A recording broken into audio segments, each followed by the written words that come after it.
Beneath the streets of Paris, 6 million dead are waiting. And some say they're not alone. Paris, the city of light.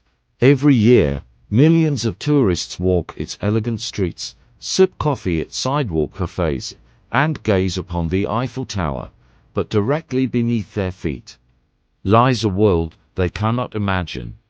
A labyrinth of tunnels, darkness stretching for miles, and the bones of 6 million human beings, stacked, arranged, and forgotten. This is not a legend. This is not a horror film. This is the Paris Catacombs, and tonight we go inside. To understand why 6 million bodies ended up underground, we must go back to 18th century Paris. The city was growing fast.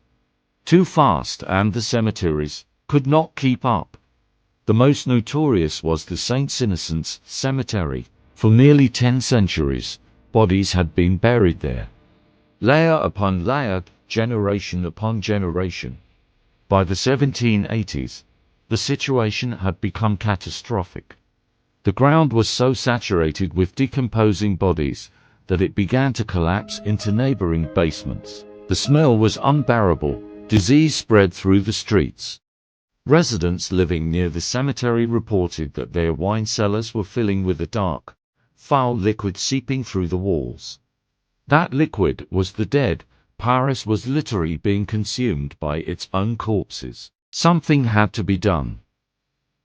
Beneath Paris already existed a vast network of tunnels, ancient limestone quarries that had provided the stone to build the very city above. Miles and miles of empty, dark passages. In 1786, city officials made a decision that would horrify the modern world. They would move the dead underground. At first, it was done quietly, at night. Priests would bless the bones as carts carried them through darkened streets.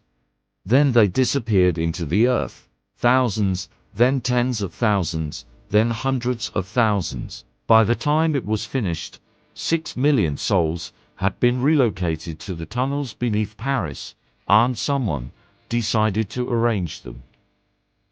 What you see in the catacombs today is not chaos. It is art, dark, obsessive, disturbing art.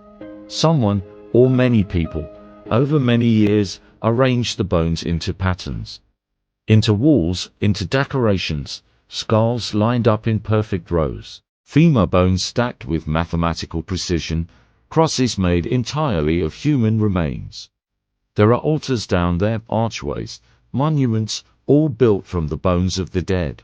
One particular arrangement sends chills down the spine of every visitor, a barrel-shaped pillar, nearly 6 feet tall, constructed entirely from human skulls. Standing in the darkness, waiting, who arranged them? Why with such care, such devotion? No one truly knows. But the bones are not the darkest secret of the catacombs. The tunnels stretch for nearly 300 kilometers beneath the city. Only 2 kilometers are open to the public. The remaining 298 kilometers are forbidden, and yet people go. They call themselves Cataphiles, urban explorers who slip into the tunnels through hidden manholes, secret entrances disguised as drains or locked doors in basements. Some go for adventure, some go for the thrill, some are never seen again. In 1793, during the French Revolution, it is rumored that members of secret societies held rituals in the deepest chambers. In 1871, Paris Commune fighters used the tunnels as escape routes and left behind weapons, messages, and something else. Something the authorities refused to describe publicly. And in 2004, police discovered a fully equipped cinema in one of the forbidden chambers, seats, a screen, a bar, and a note that read, "Do not try to find us." To this day, no one knows who built it, or why, or if they are still down there. 6 million souls. 300 kilometers of darkness. Secrets that Paris has kept for centuries. The catacombs are not just a tourist attraction. They are a reminder that beneath every civilization, beneath every city of light, there is darkness, and the dead do not always stay silent. If you made it this far, you are one of us. Subscribe to Veil of Europa. Every week, we pull back the curtain on Europe's darkest, most forgotten mysteries. The next video is even darker. We'll see you in the shadows.